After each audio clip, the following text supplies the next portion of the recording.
ఎగిరే గాలిపటం దూరం నుంచి చూస్తే దారం కనబడదు. అది ఎగురుతూ అందరి కళ్ళల్లో పడి గాలిపటం రంగు బాగుంది, డిజైన్ బాగుంది, మంచి ఎత్తులో ఎగురుతుంది అని చెప్పుకుంటారు. అలా దారంలా ఒక తండ్రి తన కొడుకు కోసం, తన కొడుకు ఆకాశం అందుకోవాలని, క్రికెట్లో మంచి ఆటగాడు కావాలని అనుకున్నాడు. ఫ్రెండ్స్, ఐపీఎల్కున్న క్రేజ్ ఇంత అంతా కాదు.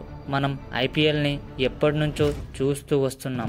కేవలం ఒక్క ఐపీఎల్ సీజన్లో బీసీసీఐ బోర్డుకి, ఇంకా మన ఇండియాకి వేల కోట్లలో లాభం వస్తుంది. ఇంకా గట్టిగా చెప్పాలంటే మంచి బిజినెస్, నెట్వర్కింగ్, మార్కెటింగ్ చాలా జరుగుతాయి. 2008లో ప్రారంభమైన ఈ ఆట ఇప్పటికీ ఇంకా ఎప్పటికీ అస్సలు క్రేజ్ తగ్గని లీగ్. మరి అలాంటి ఈ లీగులో వందలాది మంది ప్లేయర్స్ ఆడుతారు. కొందరి భవిష్యత్తుకి మంచి బాటలా, కొందరి జీవితాలను మార్చే గొప్ప వేదికగా, సొంత దేశం నుంచి సెలెక్ట్ అయ్యి ఇంటర్నేషనల్ మ్యాచెస్కి సెలెక్ట్ అయ్యే గొప్ప సువర్ణావకాశం ఈ ఐపీఎల్ నుంచే చోటు చేసుకుంటుంది. మరి అలాంటి వారిలో ఒక తెలుగు కుర్రాడు ఇప్పుడు హాట్ టాపిక్గా మారాడు. తండ్రి త్యాగం, ఇంకా అతను చేసిన సపోర్ట్ వెనుక నుండి నడిపించి తన కుమారుడి బంగారు భవిష్యత్తు కోసం ఏకంగా ఉద్యోగం వదిలిపెట్టి నడిపించి ఆడించి ఇప్పుడు అందరికీ తెలిసేలా చేశాడు. మరి పంజాబ్తో ఆడిన ఆటలో ఏకంగా 37 బంతుల్లో 64 పరుగులు చేసి విరుచుకపడ్డాడు ఈ తెలుగు ఆల్రౌండర్ ఆంధ్ర కుర్రాడు. ఎస్ఆర్ఎస్ టీంలో క్లాసన్, మార్క్రమ్ వంటి టాప్ క్లాస్ ఆటగాళ్లు విఫలం అయ్యాక ఆకాశమే హద్దుగా 3 4లు 4 6లతో సత్తా చాటి తన ఆటను నిరూపించాడు. ఒకవైపు వికెట్లు పడుతున్నాయి. 28కి 2 వికెట్లు కోల్పోయాక బ్యాటింగ్కి దిగి ముందుగా నెమ్మదిగా ఆడి తర్వాత బీభత్సం సృష్టించాడు ఈ ఆటగాడు. జట్టుకి 184 పరుగులు అందించి గెలుస్తాం అని నమ్మకం ఇచ్చాడు. మరి ఎవరు ఈ తెలుగు ఆటగాడు? అసలు తన తండ్రి గురించి ఇంతలా ఎందుకు గొప్పగా చెబుతున్నారు? తన క్రికెట్ కెరియర్ ఎలా ముందుకు సాగింది? ప్రతిదీ ఈ వీడియోలో డీటెయిల్గా తెలుసుకుందాం. ఫ్రెండ్స్, ఈ వీడియో చాలా ఇంట్రెస్టింగ్గా ఉండబోతుంది. ఆఖరి వరకు చూడండి. ఈ వీడియో మీకు నచ్చినట్లయితే ఖచ్చితంగా లైక్ చేసి కామెంట్ చేయండి. ఇంకా నా ఛానల్ని సబ్స్క్రైబ్ చేయండి. అందరికీ షేర్ చేయండి. Let's begin. ఈ తెలుగు ఆటగాడి పేరు కాకె నితీష్ కుమార్ రెడ్డి. ఇతను 2003 మే 26 ఆంధ్రప్రదేశ్లోని విశాఖపట్నంలో జన్మించాడు. నితీష్ తండ్రి ముత్యాల రెడ్డి. ఆయన హిందుస్థాన్ జింక్లో వర్కర్. తల్లి మానస జోష్న. అతనికి ఒక సిస్టర్ కూడా ఉన్నారు. ఆమె పేరు షర్మిలా రెడ్డి. వారిది సాధారణ దిగువ మధ్యతరగతి కుటుంబం. అయితే మన నితీష్కి చిన్నప్పటి నుంచి క్రికెట్ అంటే చాలా ఇష్టం. అలా తన 5 ఏళ్ల వయసు నుండి క్రికెట్ బ్యాట్ పట్టి ఆడడం మొదలుపెట్టాడు.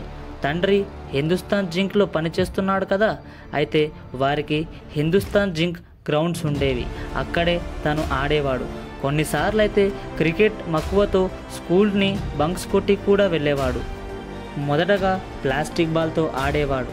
తర్వాత తనదైన స్టైల్లో ఆడి అందరినీ ఆకట్టుకునేవాడు. అలా క్రికెటే తన కెరియర్ అని, జీవితమే అని భావించి గొప్ప క్రికెటర్ అవ్వాలని నిర్ణయించుకొని గట్టిగా ప్రాక్టీస్ చేసేవాడట. ఫ్రెండ్స్, ఇప్పుడు నితీష్ క్రికెట్ కెరియర్ ఎలా ఉందో చూద్దాం. తన క్రికెట్ కెరియర్ ఆంధ్రప్రదేశ్లోనే ప్రారంభం అయ్యింది. విశాఖపట్నం మైదానంలో కొన్ని క్రికెట్ క్యాంప్స్, సమ్మర్ క్యాంప్స్లో హాజరైతూ ఉండేవాడు. ఇప్పుడు ఐపీఎల్ కామెంటరీ ఇస్తున్న మాజీ చీఫ్ సెలెక్టర్ ఎంఎస్కే ప్రసాద్ కళ్ళల్లో పడ్డాడు. అలా అతని సహాయంతో కడపలోని ఎస్సీఏ అకాడమీలో చేరి గట్టిగా ఆటను ప్రాక్టీస్ చేయడం మొదలుపెట్టాడు. ఏజ్ గ్రూప్ క్రికెట్లో ఓపెనింగ్గా చేసేవాడు.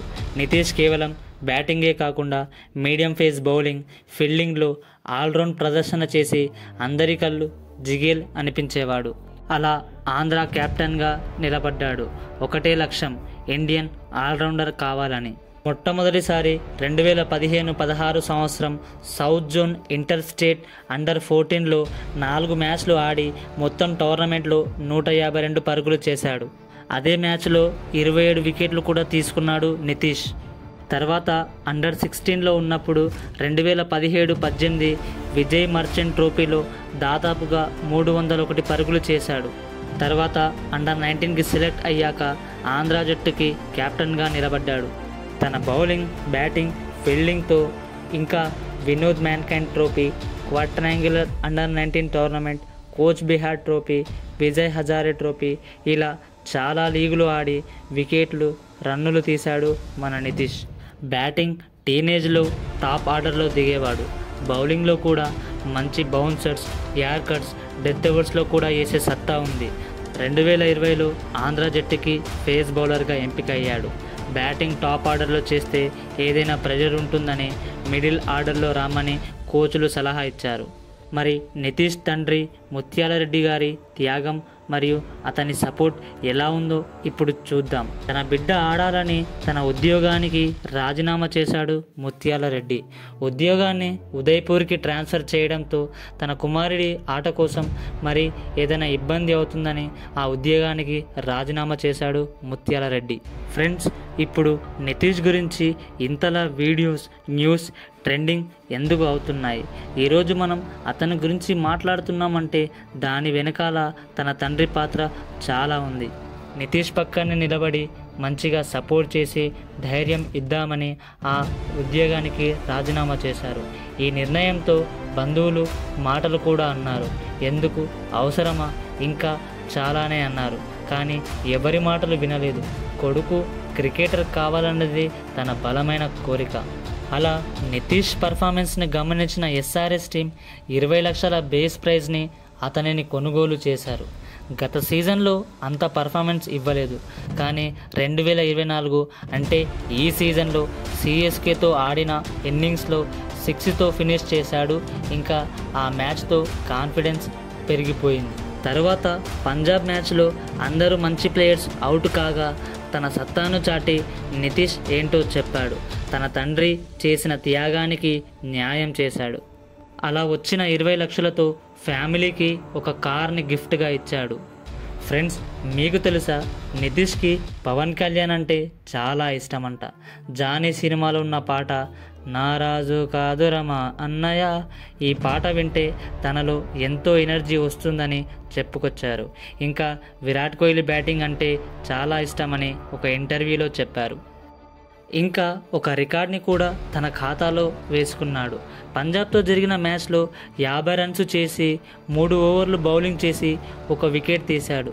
ఇంకా అదే మ్యాచ్లో ఒక క్యాచ్ పట్టి ఆల్రౌండ్ ప్రదర్శనను చూపించాడు. అంటే ఒక ఐపీఎల్లో ఇలాంటి అరుదైన ఘటనను ఇంతవరకు ఏ ఆటగాడు కూడా తీసుకోలేదట.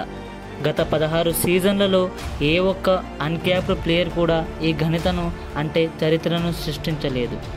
ఫ్రెండ్స్, అన్క్యాప్డ్ ప్లేయర్స్ అంటే ఒక నేషనల్ క్రికెటర్ ఇంటర్నేషనల్ మ్యాచెస్ని ఆడని వారిని అన్క్యాప్డ్ అని అంటారు.